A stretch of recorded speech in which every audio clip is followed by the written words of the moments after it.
সবাইকে স্বাগত দীপ্ত সংবাদে, সাথে রয়েছে দোলা ডলরেস। শুরুতেই জানাবো সংবাদ শিরোনাম। কুড়িগ্রামের নদ নদীর পানি কিছুটা কমলেও বেড়েছে পাড় ভাঙন, আতঙ্কে এলাকাবাসী।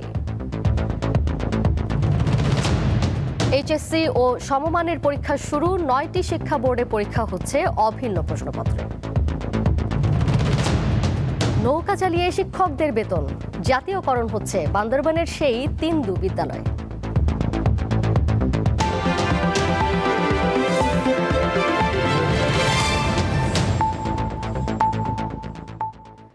কুড়িগ্রামের ধরলা, তিস্তা, দুধকুমার ও ব্রহ্মপুত্র নদের পানি কিছুটা কমে বিপদসীমার নিচ দিয়ে প্রবাহিত হচ্ছে। তবে এরই মধ্যে শুরু হয়েছে নদীর পাড় ভাঙন। অন্তত 36টি পয়েন্টে এই ভাঙনের তীব্রতা সবচেয়ে বেশি। এতে বিলীন হচ্ছে বসতবাড়ি, গাছ, কাঁচা পাকা সড়ক। নওগাঁয় আত্রাই ও ছোট যমুনা নদী সহ অন্যান্য নদীর পানি বৃদ্ধি অব্যাহত রয়েছে।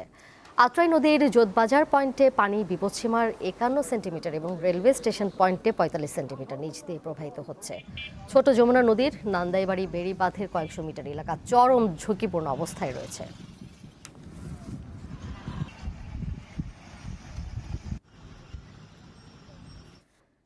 বৃষ্টি ও উজানের ঢলে উত্তরের জেলা গাইবান্ধার তিস্তা, যমুনা, ব্রহ্মপুত্র নদীর পানি বৃদ্ধির সঙ্গে দেখা দিয়েছে নদীর পাড় ভাঙন। এ নিয়ে আতঙ্ক দেখা দিয়েছে নদী পাড়ের মানুষের মধ্যে। বিস্তারিত জানবো প্রতিবেদনে। আমার পাশে যে মানুষটি এখন অবস্থান করছেন তিনি মনোয়ারা বেগম। 3 ছেলে মেয়েকে নিয়ে কষ্ট করে 15% জমি ক্রয় করেছিলেন এই নদী পাড়ে। সেখানে বসতবাড়ি করার জন্য কিছুদিন আগে এই জায়গাটুকু তিনি ক্রয় করেন। নদীর পানি বৃদ্ধির সঙ্গে সঙ্গে ব্রহ্মপুত্রের ব্যাপক ভাঙন দেখা দিয়েছে। আর এই ভাঙনের কবলেই কিন্তু পড়েছে মনোয়ারা বেগমের এই 15% জমি। ইতিমধ্যেই এই 15% জমির অর্ধেকটুকুই কিন্তু নদীগর্ভে বিলীন হয়েছেন।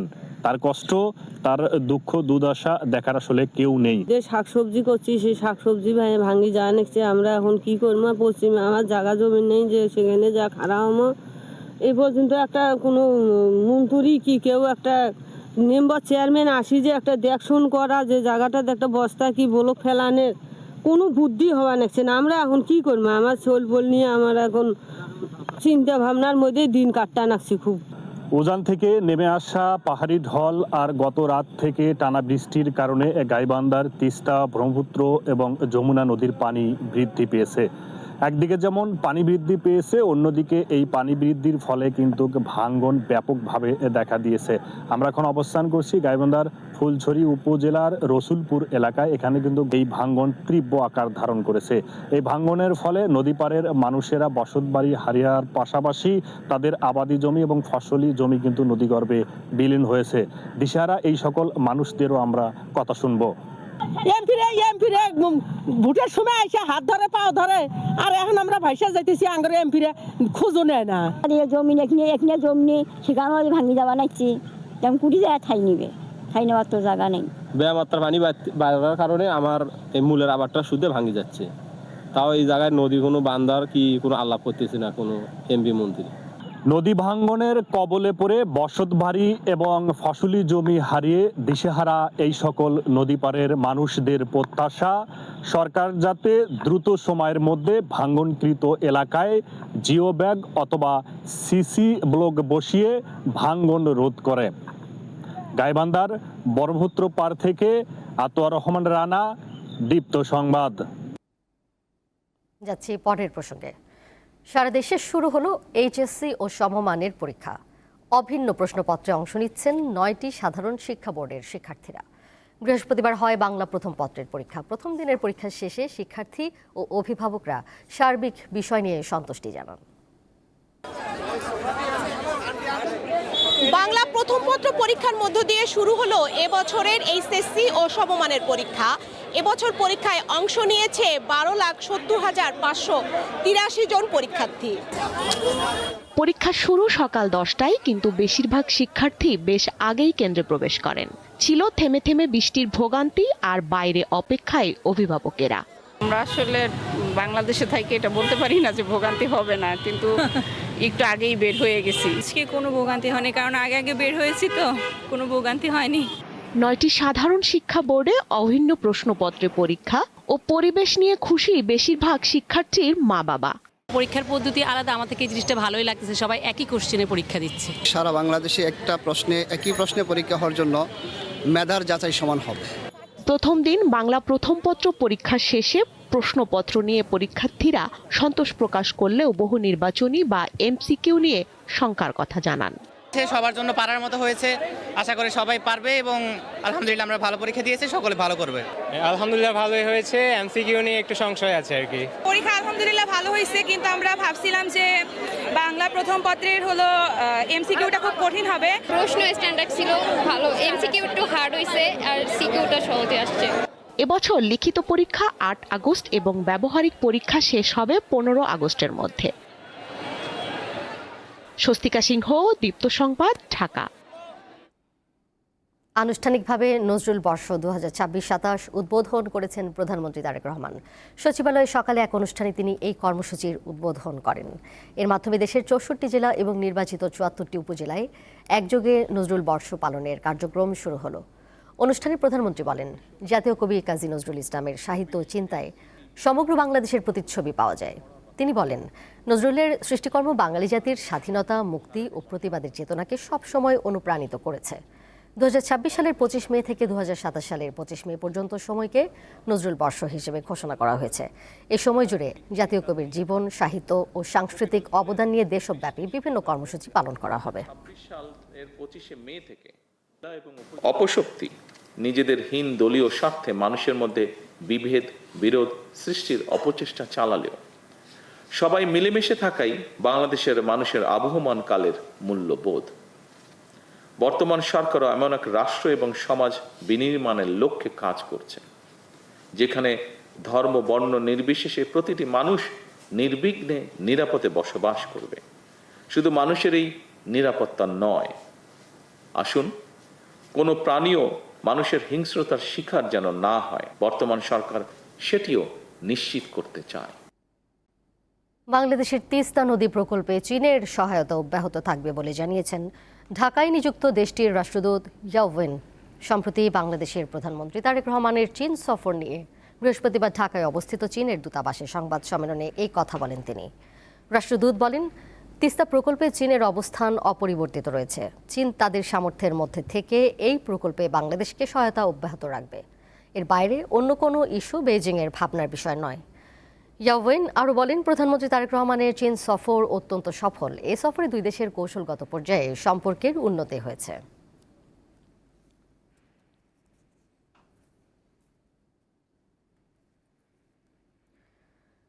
স্বাধীনতার পর এই প্রথম কোনো বাজেট বিরোধী দল অংশগ্রহণ করেছে এবং সরকার ও বিরোধী দল ঐক্যবদ্ধভাবে দেশ গড়ার প্রত্যয় ব্যক্ত করেছে বলে মন্তব্য করেছেন চিফ হুইপ মোহাম্মদ নুরুল ইসলাম মনি।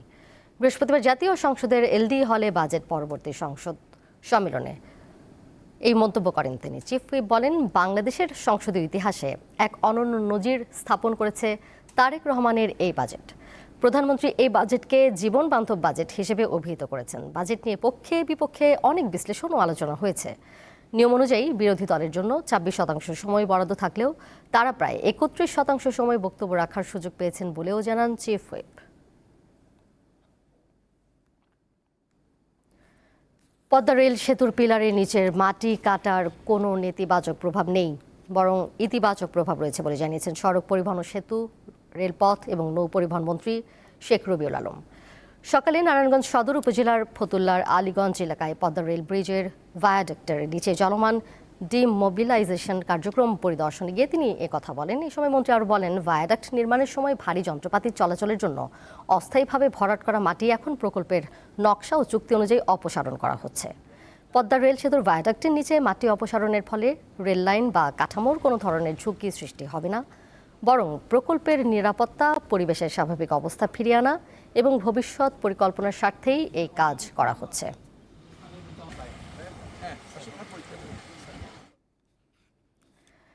দীর্ঘদিন ধরে আইনি জটিলতার কারণে শূন্য থাকা দেশের প্রায় 32,000 সরকারি প্রাথমিক বিদ্যালয়ে প্রধান শিক্ষক নিয়োগে বাধা নেই বলে রায় দিয়েছে আপিল বিভাগ। বৃহস্পতিবার প্রধান বিচারপতির নেতৃত্বাধীন আপিল বিভাগ এই রায় দেন। আদালতে মামলা ঝুলে থাকায় এতদিন আটকে ছিল প্রায় 32,000 প্রধান শিক্ষক পদের নিয়োগ। দীর্ঘদিন ধরে ভারপ্রাপ্ত প্রধান শিক্ষক দিয়েই কাজ চালিয়ে নিচ্ছিল বিদ্যালয়গুলো। আপিল বিভাগের রায়ের ফলে প্রধান শিক্ষক নিয়োগের প্রক্রিয়া এগিয়ে নিতে সংশ্লিষ্ট কর্তৃপক্ষের আর কোনো আইনি জটিলতা থাকছে না।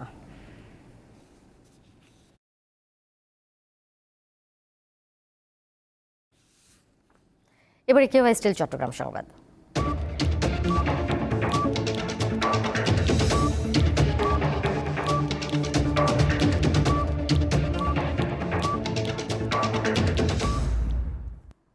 চট্টগ্রামে অবৈধভাবে নির্মাণ করা বহুতল ভবনের বিরুদ্ধে অভিযানে নেমেছে চট্টগ্রাম উন্নয়ন কর্তৃপক্ষ সিডিএ। সকাল থেকে নগরীর কল্পলোক আবাসিক এলাকায় অভিযান শুরু হয়। এই সময় ভেঙে দেওয়া হয় অন্তত 6টি বহুতল ভবনের নকশা বহির্ভূত অংশ। একই সাথে 3টি ভবন মালিকদের জরিমানা করা হয়েছে 22 লাখ টাকা। একটি ভবনের মালিকপক্ষকে না পাওয়ায় ভবন সিলগালা করা হয়। সিডিএ কর্তৃপক্ষ জানায় অভিযানে অনেক অসঙ্গতি উঠে এসেছে। বারবার সতর্ক করার পরও তারা নিয়ম নীতি মানছে না বলে দাবি সিডিএর।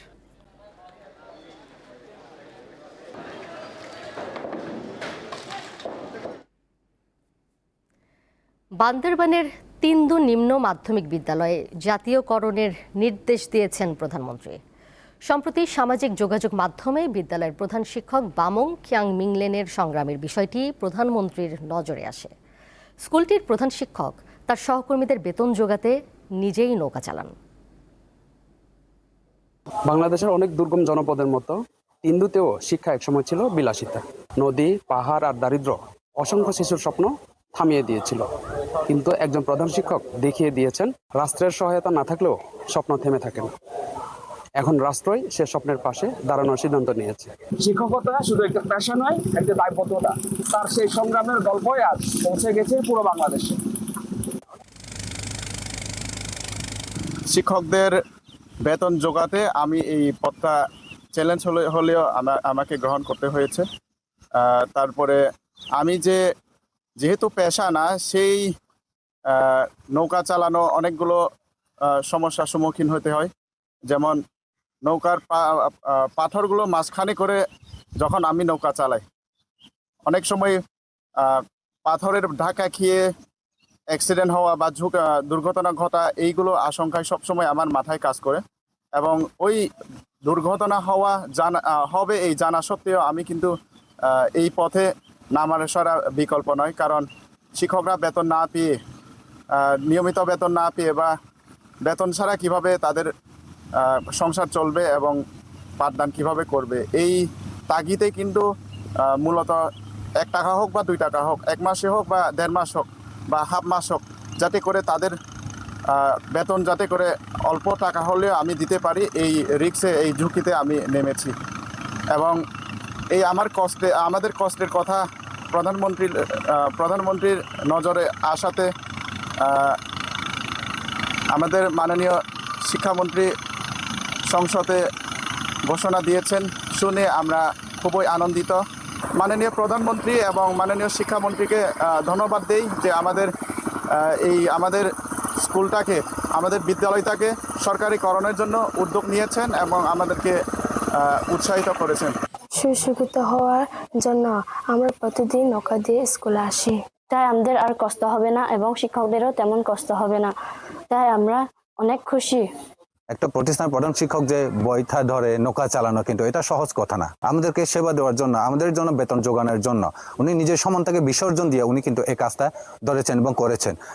আমি বামু স্যারকেও ধন্যবাদ জানাই, এই যে কষ্ট করে এত দূর এগিয়ে নিয়ে আসার জন্য।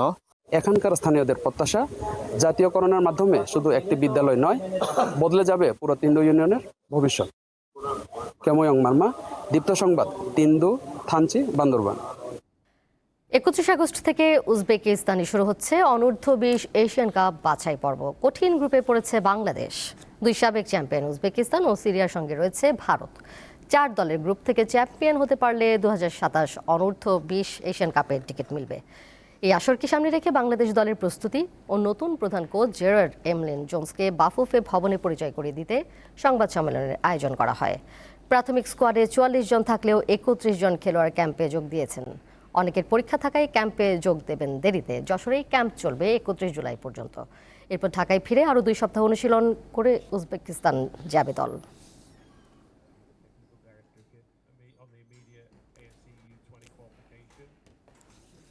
শেষ করব দীপ্ত সংবাদ। যাবার আগে শিরোনামগুলো জানিয়ে দিব আরও একবার। কুড়িগ্রামের নদ নদীর পানি কিছুটা কমলেও বেড়েছে পাড় ভাঙন, আতঙ্কে এলাকাবাসী। এইচএসসি ও সমমানের পরীক্ষা শুরু, 9টি শিক্ষা বোর্ডে পরীক্ষা হচ্ছে অভিন্ন প্রশ্নপত্রে। নৌকা চালিয়ে শিক্ষকদের বেতন, জাতীয়করণ হচ্ছে বান্দরবানের সেই তিন্দু বিদ্যালয়ে।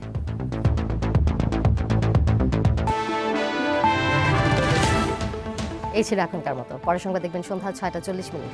এছাড়াও আরও তথ্য এবং বিনোদনের নানা খবর জানতে যুক্ত থাকুন দীপ্ত ডিজিটাল প্ল্যাটফর্মে। সবাইকে ধন্যবাদ এতক্ষণ সাথে থাকার জন্য।